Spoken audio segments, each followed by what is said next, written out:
आज फक्त पश्चिम बंगालच नाही तर प्रामुख्याने भारतातल्या 5 राज्यांच्या निवडणुकी होत्या आणि 5 पैकी 3 राज्यामध्ये त्या ठिकाणी भारतीय जनता पार्टीचा दणदणीत विजय त्या ठिकाणी झाला आणि प्रामुख्याने ज्याचं संपूर्ण जगाचं ज्या ठिकाणी लक्ष होतं ते पश्चिम बंगाल.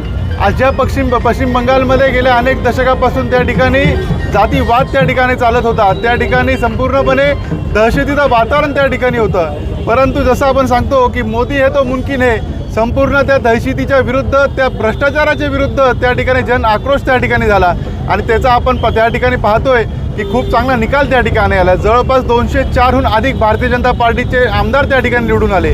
खरं तर हा विजय फक्त भारतीय जनता पार्टी नाही तर अखंड हिंदू बांधवांचा माझा विजय असो.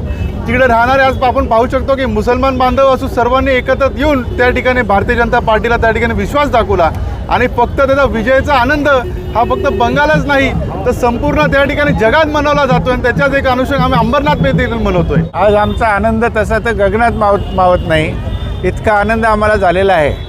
कारण की आजपर्यंतच्या इतिहासामध्ये पश्चिम बंगालमध्ये भारतीय जनता पार्टी कधीच सत्तेत आली नाही. त्या राज्याचा विकास होऊ शकला नाही. त्या ठिकाणी असंख्य हिंदू असतानासुद्धा त्यांना सापत्याची भावना निर्माण झाली होती, त्यांना सापत्याची वागणूक दिली जात होती. त्या ठिकाणी अनेक असं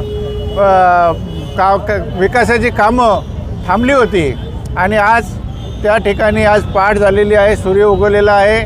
इस बड़े डिजिटल दुनिया में हर बिजनेस की एक कहानी है जो सुनाई जानी बाकी है. THRM में हम आपके डिजिटल सपनों को हकीकत में बदलते हैं. सोशल मीडिया से लेकर वेबसाइट्स तक, SEO से लेकर गूगल माई बिजनेस तक हम आपकी ऑनलाइन प्रेजेंस मैनेज करते हैं, वो भी ऐसे प्राइसेस में जो आपकी जेब पर भारी ना पड़े. उल्लासनगर से लेकर फोर्ट मुंबई तक हम आपके डिजिटल सफर में आपका साथ देंगे. हमारे साथ जुड़िए और अपने बिजनेस को डिजिटल युग में फलते फूलते देखिए. THRM डिजिटल मार्केटिंग एजेंसी, जहां से आपका डिजिटल सफर शुरू होता है.